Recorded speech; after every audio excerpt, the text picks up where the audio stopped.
Magandang araw sa inyo guys at welcome back again na naman sa ating channel at sa panibagong fishing adventure na naman. So, ayun na nga. Another day, another fishing adventure na naman. Tara, samahan nyo kami sa napakalupit at napakasolid naming fishing adventure. Medyo malayo-layo nga pala yung destination namin for today's video. At kung mapapansin nyo, ako lang mag-isa sa video. Nauna na nga pala si Batang Fisher at si Viper sa pwesto, kaya iniwan nila ako. Medyo tinanghali kasi tayo ng gising, kaya eto, mahabol tayo. At mabalik nga pala tayo sa video. Sa mga oras na to, nasa Apalit na nga pala ako. At ang destination nga pala namin for today's video ay Masantol, Pampanga. At kung alam nyo yung lugar na Tora Tora or yung Bikers Lane na tinatawag, doon tayo diretso. At sa part naman na to ay sumilong muna tayo dito sa Arco ng Pampanga dahil i-check ko nga pala sa Google Map kung saan ako banda at saan ako papunta. Boundary na nga pala ito ng Apalit at Kalumpit. At yung tinuturong daanan nga pala ni Google Map ay itong Kalumpit papuntang Hagonoy. At sa part naman na to ay dire-diretso lang tayo. Patuloy na sinusundan yung tinuturong daan ni Google Map. Hanggang sa madaanan ko nga pala itong napakalawak na spot na to. At kung mapapansin nyo, lubog nga pala sa tubig yung halos karamihan sa bahay dito. At habang binabaybay ko nga pala itong kalsadang ito ay napakarami kong angler na nadaanan sa tabing kalsada. Kita nyo naman, napakalawak naman kasi talaga ng pwedeng pagpwestuhan. At kung hindi ako nagkakamali, Kalumpit pa itong lugar na ito. Ito kasi talaga yung tinurong daan ni Google Map. At nung inanalyze namin yung pwedeng daanan, ay ito lang talaga yung nirecommend ng Google Map. Dahil hindi pa nga pala tapos yung tulay na nagdudugtong sa Makabebe at Masantol. At sa mga oras na to, napakarami ko pa ring angler na nakikita sa may tabing kalsada. Ang ganda ba naman ng pwesto nila, may paradahan na malilim pa. Shout out nga pala sa inyo. May the fish be with you. At pagkatapos ng mahabang biyahe, sa wakas finally nagkita-kita na rin kami. At sa part na to, ito nga pala yung kabilang dako or yung kabilang ilog ng sakop ng Masantol na sinasabi ko, kung saan hindi pa tapos yung tulay na tumatawid sa Pampanga River.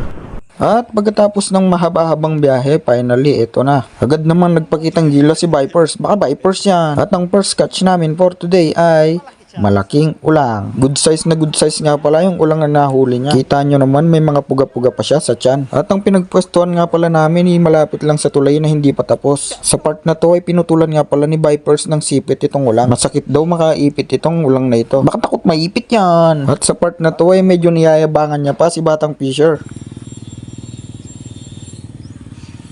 Anong masasabi mo, Batang Fisher? Na Batang Fisher? Pinilas.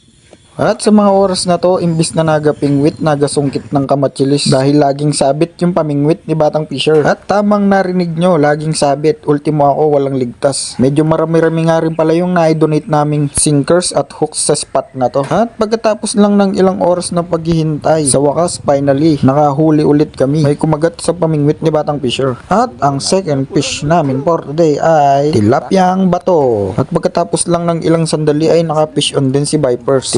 Yung bato nga rin pala yung nahuli niya. At sa mga oras na nga pala nito ay hapon na. At kung mapapansin nyo, halos wala kami nakuha. Gano'n naman talaga kapag namimingwit ka. Hindi palaging meron kang makukuha. Ang pinakamasarap lang talaga dito kahit na masero ka is yung nag-enjoy ka talaga. At sa mga oras na to, dahil wala pa kami nahuhuli, kaya uminom na lang kami ng soft drinks. At dito ko na nga pala tatapusin yung napaka-solid at nakakapagod na fishing adventure natin. Sana ay nag-enjoy kayo sa panonood kahit na wala kaming nakuha. See you next vlog!